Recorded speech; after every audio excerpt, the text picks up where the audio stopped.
Jadi kalau hari-hari ini Anda ditawarin, kita semua ditawarin kredit karena bank ini lagi pegang duit banyak nih. Jadi bukan kita yang butuh kredit, banknya yang butuh meminjamkan uang. Butuh ngeluarin duit. Kalau enggak dia kelelep nih, terlalu banyak uangnya. Sebelum diguyur aja dana nganggurnya cukup besar, apalagi ditambah Ini 200 triliun. Barangkali mungkin kalau mengikuti resepnya Pak Purbaya ini mungkin ekonomi bergerak. Tetapi saat yang sama ada risiko pada kredit macet. NPL akan meningkat, belum lagi kemudian praktek moral hazard atau korupsi. Nah, ketika konflik kepentingan tidak ditegakkan, ini berisiko sebetulnya ketika hendak dalam pertimbangan menawarkan kredit. Perbankan ini juga satu faktornya adalah bagaimana mengatur soal konflik kepentingan. Kalau itu tidak dipenuhi, itu yang saya khawatir sebetulnya bahwa ya guyuran uang itu kemudian justru menjadi peluang untuk mendapatkan ya bagi baik kelompok-kelompok bisnis besar, bagi mereka yang dekat dengan elit dan akhirnya berdampak kepada kita semua. Kalau ada apa-apa kan krisis terjadi kan yang kena kita semuanya.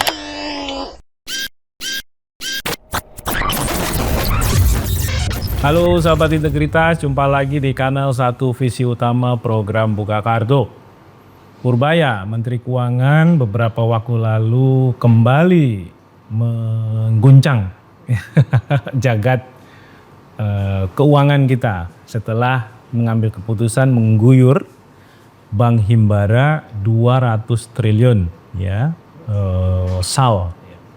Nah ini tujuannya apa? Kita akan membahas soal itu. Tapi jangan lupa juga di beberapa waktu belakangan juga muncul berita bahwa Bank Mandiri itu menguncurkan kredit 50 juta US dollar kepada anak dari Reza Khalid yang perusahaannya itu baru berdiri 3 bulan. Luar biasa. Nah, antara apa yang dilakukan oleh Purbaya dengan apa yang kemudian juga dilakukan oleh Bank Mandiri ini ketemu.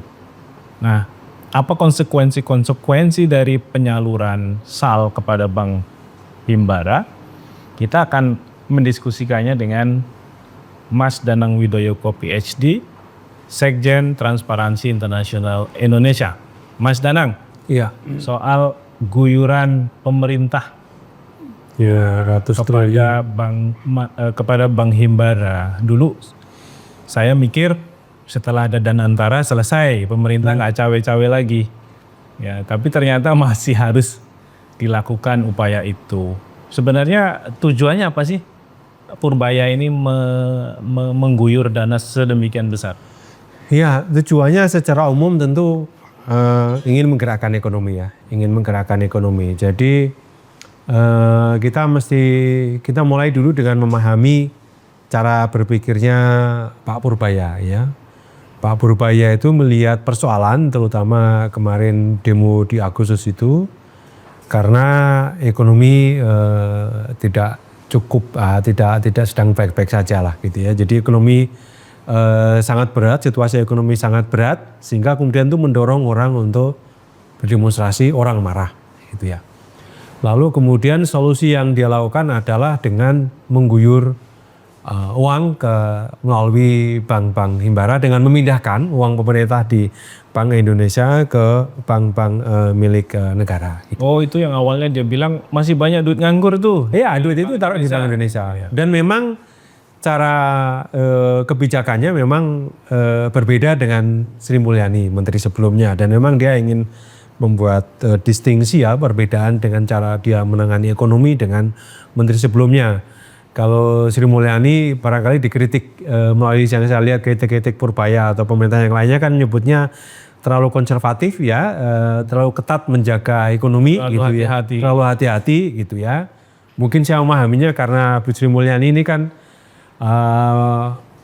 dia let's say dia baru kembali studi itu dari PSD-nya itu tahun-tahun 98-99 saat krisis. Lalu kemudian jadi menteri itu saat kita menghadapi krisis global berat tahun 2008. Jadi saya kira Bu Sri Mulyani adalah saya kira kontribusi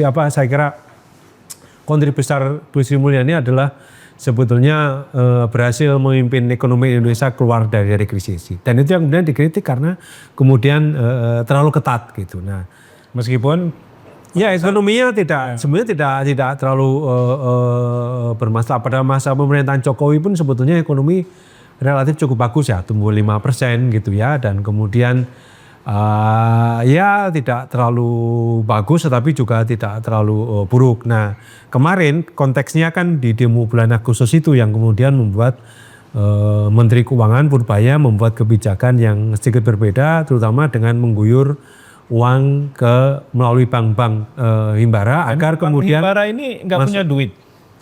Nah masalahnya kemudian jadi saya berangkat tadi memahami kebijakan Pak Purbaya, menganggap bahwa ekonomi akan bergerak jika kemudian uang disalurkan melalui kredit tentu saja ya, entah kredit konsumsi gitu atau kredit modal atau kredit apapun gitu. Kita beli rumah, kita beli mobil, kita menggunakan kartu kredit, itu kan kemudian akan mendorong ekonomi, akan membuat orang di sisi lain akan yang memproduksi pabrik mobil kemudian berproduksi, kita pakai kartu kredit misalnya di restorannya dapat untung, jadi ekonomi bergerak. Itu cara berpikirnya. Jadi memahami persoalannya karena dianggapnya tidak ada pasar pun diguyur uang sehingga ekonomi bergerak. Nah tetapi kemudian memang ada catatan lain ya, jadi data sampai Mei 2025 ya, jadi OJK itu mencatat undisbursed loan atau uang yang belum terdistribusikan oleh perbankan ke sektor real itu sekitar 470 triliun gitu ya. Dan ini meningkat dibandingkan tahun sebelumnya. April 2024 itu 406. Jadi kalau di ekonomi membandingkannya kan April tahun ini dibandingkan dengan April tahun lalu. Tahun ini 470 triliun, tahun sebelumnya 400. Berarti kan kemudian ini menunjukkan bahwa ada pelemahan ekonomi. Harusnya kalau ekonominya bertumbuh kencang kan. Orang nggak mau minjem duit lah kira-kira sekarang. Kalau begini ya orang nahan, orang nggak mau produksi karena nggak ada yang beli gitu kan. Nah, jadi ada uang yang standby di perbankan ini cukup besar yang belum dikucurkan dalam bentuk kredit gitu ya. Ini yang saya kira menjadi ini. Ini di luar yang 200 triliun ya? Belum 200 triliun. Ini catatan bulan Mei. Kalau ditambah 200 triliun makin banyak nih. Duitnya makin banyak di tangan bank-bank himbara kita ini kan. Nah, masalahnya kemudian kita menghadapi yang refleksi dari pelemahan ekonomi, pertumbuhan kredit. Jadi pertumbuhan kredit itu mengalami penurunan gitu ya dibandingkan awal tahun. Jadi keinginan orang untuk mengambil kredit dari bank itu menurun. Jadi fungsi perbankan kan sebetulnya dia menjadi intermediasi ya. Jadi mengapa perbankan itu kemudian ada banyak saran, banyak usulan supaya perbankan ini dikeluarkan dari Danantara. Karena apa? Karena ini fungsi sistemik perbankan. Kalau perbankan ini bermasalah, ini macet, ini seluruh nadi perekonomian akan kena dampaknya. Sehingga ini yang bisa kita lihat bahwa ketika kemudian permintaan kredit turun itu mengindikasikan sebetulnya pelemahan ekonomi. Ini yang kemudian ini karena catatannya hampir semuanya kredit konsumsi, kredit investasi atau kredit modal kerja ini turun semuanya. Semua jenis kredit. Ya? Semua jenis kredit turun. Ya. Kemudian akibatnya apa ketika bank ini kan kalau ada dana pihak ketiga ada. Jadi kalau kita naruh duit di bank, itu kan ada bunganya. Walaupun katakanlah bunganya 1,5%, 2%, saya ngerti rate-nya. Rendah banget lah pokoknya. Itu tetap ada 2% yang harus dibayarkan kan. Jadi kan dia harus membayarkannya itu kan kemudian dia harus bisnisnya itu kan salurkan di kredit. Makanya kreditnya tinggi gitu ya, bunga kredit agar dia bisa membayar simpanan pihak ketiga. Simpanan kita, simpanan orang dalam deposito, dalam bentuk produk simpanan lainnya. Nah ternyata ini yang nganggur nih banyak nih sebelum diguyur nih. Lalu kemudian perbankan apa? Nah dipakailah perbankan naruh di surat berharga negara, surat utang negara gitu. Ditaruh di BI lagi gitu ya. Jadi, dia membeli surat utang negara gitu kan. Bank malah melakukan investasi. Investasi ya karena nggak bergerak. Yang idealnya itu kan sebenarnya ketika dana yang disimpan dan yang dihimpun dari pihak ketiga dari masyarakat itu disalurkan sepenuhnya ke kredit. Jadi ekonomi bergerak dengan baik ya. Jadi sirkulasi darah ini lancar nih. Orang datang ke bank nyaman duit, besok kemudian duitnya disalurkan ke kredit gitu kan. Jadi ekonominya bergerak lancar. Nah masalahnya ekonomi ini kan melemah karena seperti aliran darah nih, agak ini jantungnya agak lemah nih gitu kan. Nah lalu kemudian bagaimana bank mengembalikan bunga, memberikan bunga kepada para nasabahnya. Nah kemudian instrumen perbankan ternyata bukan hanya melalui kredit tapi juga ada surat berharga negara, surat utang. Jadi itu yang kemudian mendorong perbankan masuk ke situ. Di samping kemudian tentu saja strategi lainnya adalah memperluas pangsa kredit gitu. Pangsa kredit itu apa? Mempermudah persyaratan kredit. Nah ini memang Ini kayak risiko ya, tetapi itu yang solusi karena memang tujuannya mendorong ekonomi bergerak ya. Ini analoginya jadi kayak memompa banjir rob ini. Iya. Akhirnya balik lagi ke BI. Balik lagi ke BI gitu ya. Jadi kan tadi kita tanya teman kita kan, ini ada nggak ya mekanisme yang memastikan agar bank ini menggunakan itu untuk kredit, tidak untuk dipakai untuk investasi ke surat berharga. Ya nggak ada kata dia ya. Karena bank ukurannya kan dia harus untung, harus profit. Ingat bank Himbara ini kan salah satu di beberapa edisi kita sebelumnya penyumbang dividen BUMN itu dari bank-bank ini, dari Bank Mandiri, BRI, BNI, BTN itu sumber penerimaan dari BUMN kita gitu. Nah mereka akan ditagih di target itu.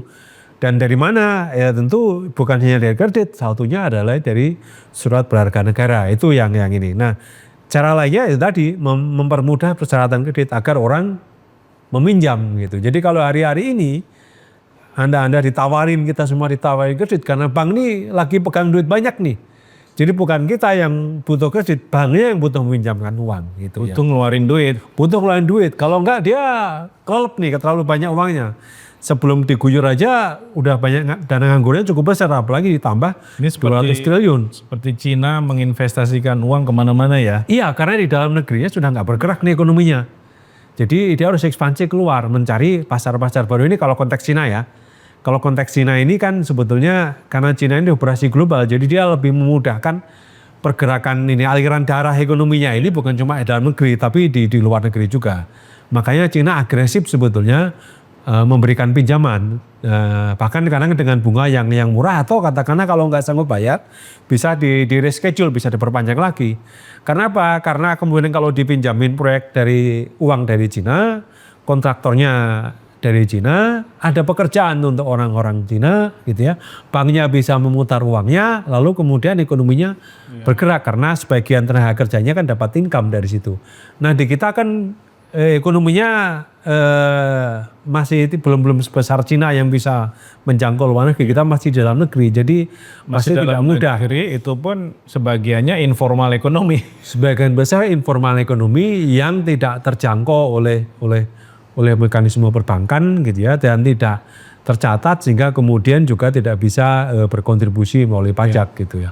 Mas, tadi menarik soal akhirnya kalau uang ini nggak kemana-mana, ya. Ini kan jadi pelemakan ya. Iya, melemak. Bukan lemak lah di bank dan itu nggak sehat. Tapi kemudian juga akhirnya ada potensi untuk mengendurkan syarat-syarat kredit. Iya. Nah ini yang akhirnya juga jadi red flag ya. Iya.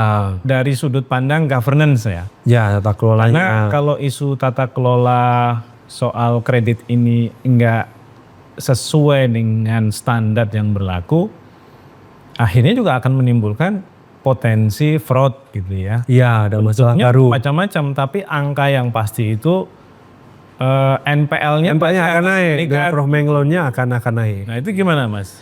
Ya, ada buah si malakama nih akhirnya. Ya, satu strateginya memang memperluas ini ya pasar kreditnya bagi perbankan kan. Jadi dengan memudahkan persyaratan atau kemudian bekerja sama dengan sektor bisnis tertentu, memperluas jangkauan pembiayaan sehingga kemudian semua orang bisa mengakses dana perbankan ya, pinjaman perbankannya sebetulnya lebih baik sih dibandingkan kalau dari pinjol. Kalau pinjol kan kita dengar ceritanya aja mengerikan gitu ya ininya. Tetapi itu juga tidak mudah karena itu bisa berujung kepada praktek-praktek moral hazard ya. Kita mesti ingat pengalaman krisis 2008 di Amerika gitu ya. Saya masih ingat karena mengapa terjadi krisis di Amerika di 2008? Itu karena ninja gitu ya. Ninja itu apa? Ninja itu singkatan dari no income, no job, no asset. Jadi mereka yang tidak punya income, tidak punya pekerjaan, tidak punya aset dapat kredit perumahan gitu ya. Akhirnya kredit perumahan ini yang menyeret banyak perbankan di Amerika jatuh gitu ya. Itu yang disebut bubble itu ya. Bubble ekonomi karena kemudian ya mereka tidak punya income, tidak punya pekerjaan, tidak punya aset gitu ya. Jadi kemudian akhirnya bank-banknya ambruk gitu ya. Nah, kita akan menghadapi risiko itu. Jadi satu sisi bahwa itu harus disalurkan, memang menggerakkan ekonomi. Seperti di Amerika kan, karena ada pelemahan ekonomi dan memberikan akses pada perumahan, maka kemudian semua mendapatkan kredit perumahan. Tapi akhirnya nggak bisa bayar dan kemudian jatuh ke krisis ekonomi. Nah, di kita barangkali mungkin kalau mengikuti resepnya Pak Purbaya ini mungkin ekonomi bergerak. Tetapi saat yang sama ada risiko itu tadi, risiko pada kredit macet. NPL akan meningkat, belum lagi kemudian praktek moralitas atau korupsi yang kemudian menjadi salah satu risiko gitu. Jadi kalau merumuskan kebijakan publik di Indonesia ini, kan seringkali teman-teman di kebijakan publik itu menganggap korupsi itu bukan faktor. Korupsi itu sebagai exception gitu ya. Korupsi itu sesuatu yang pengecualian. Padahal kalau kita berangkat dari studi korupsi itu norma yang umum bukan pengecualian. Ini cara pandang yang berbeda gitu ya. Yang kita lihat kan misalnya Pak Purbaya nggak pernah menyebut risiko korupsi kan. Nggak pernah. Kita ngomong itu. Jadi itu exception aja. Itu risiko yang ya mungkin barangkali beliau tidak perlu menghitungnya. Tidak perlu terlalu memperhatikannya. Tetapi itu risiko real yang kita hadapi di Indonesia. Karena apapun kebijakannya itu akan selalu ada potensi risiko korupsi. Seperti tadi di awal Adnan ceritakan bagaimana perusahaan yang baru berdiri bisa mendapatkan kredit dalam jumlah besar dari Bank Mandiri. Itu kan satu risiko juga.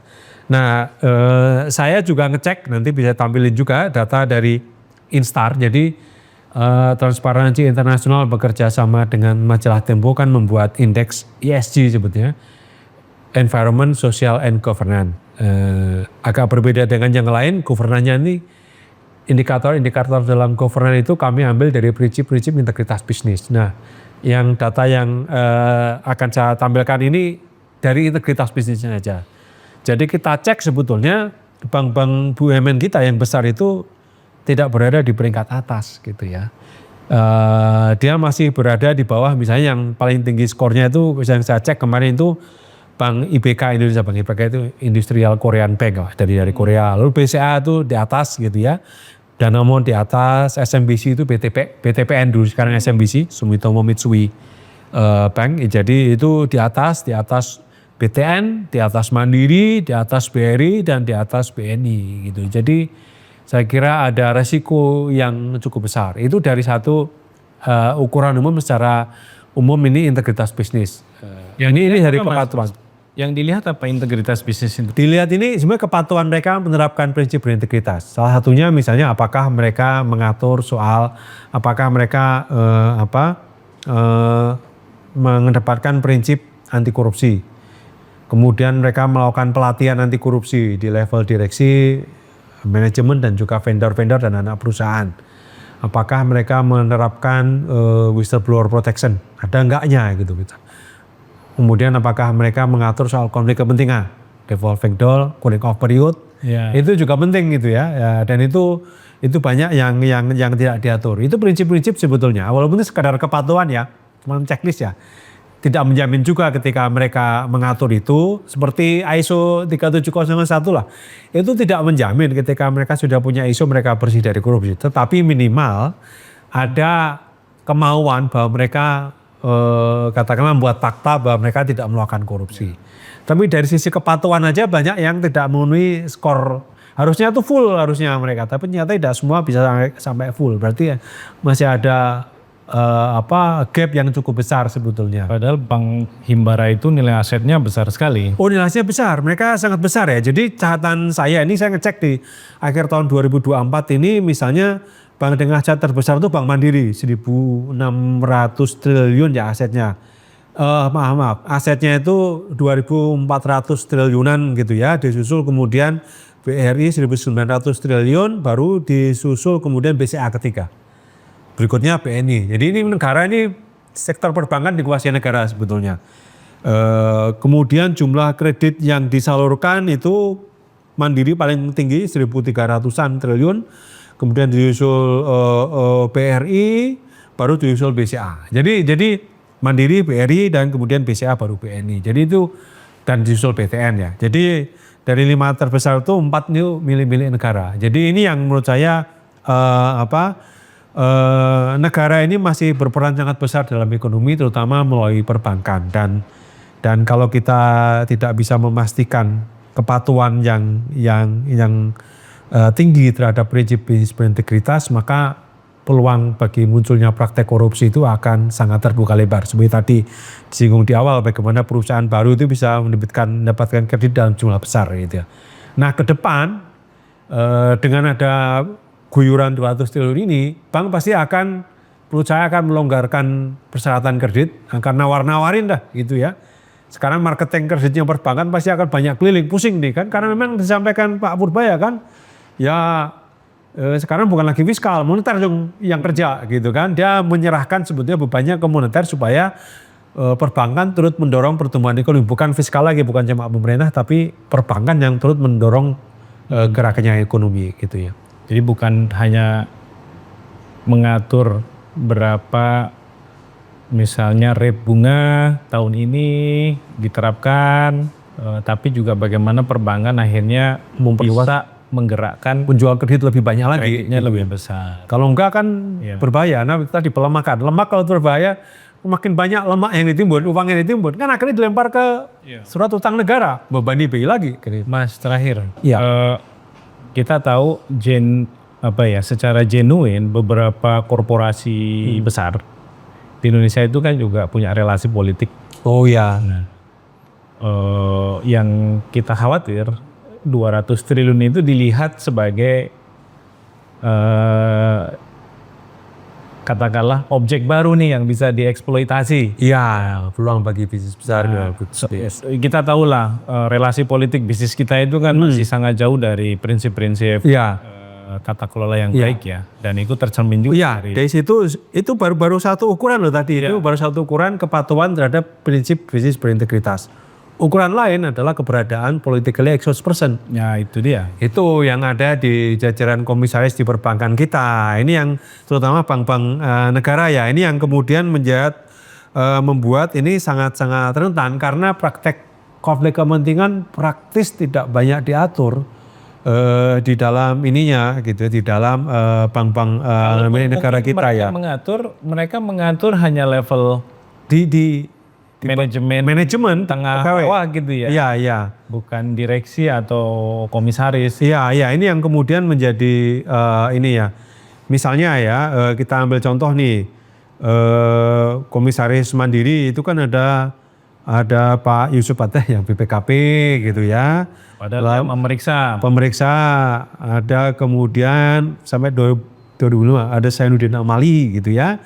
Ya Menteri Golkar gitu ya. Ini yang saya kira menjadi, ada beberapa nama-nama lain yang juga ini gitu ya, terkait dengan politisi dan pemerintahan. Saya belum ngecek detail ininya, latar belakangnya, karena ini kan jadi TI kemarin baru merilis berapa bulan lalu ya, baru merilis komisaris gitu ya di level BUMN dan juga menemukan banyak ini, tapi ini kan ada banyak perubahan baru gitu ya.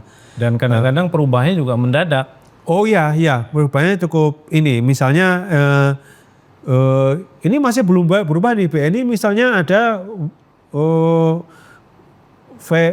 Febrio Nathan Kacaribu, orang pejabat di Kemenkeu, masih merangkap jabatan di BNI gitu ya.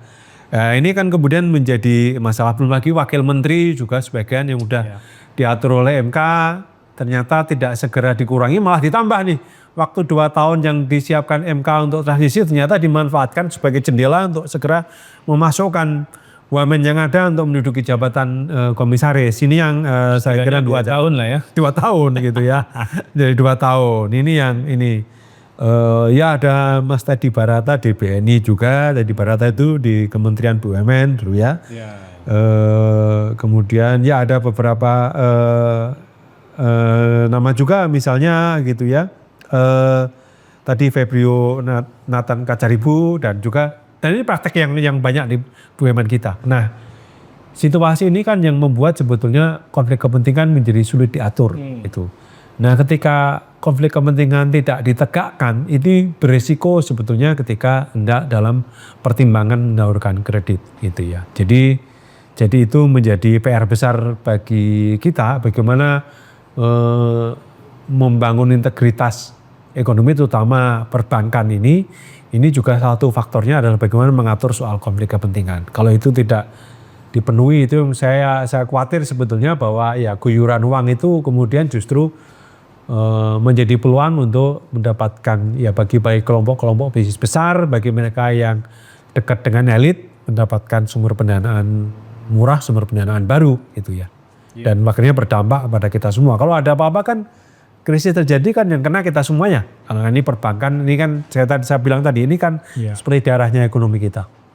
Oke Mas Danang, kita tunggu saja apakah ini akan menjadi penggerak ekonomi ya atau justru menjadi jebakan baru korupsi. Demikian sahabat integritas bincang kita dengan Mas Danang Widojoko PhD, Sekjen Transparansi Internasional Indonesia. Kita ketemu lagi di lain waktu, sampai jumpa.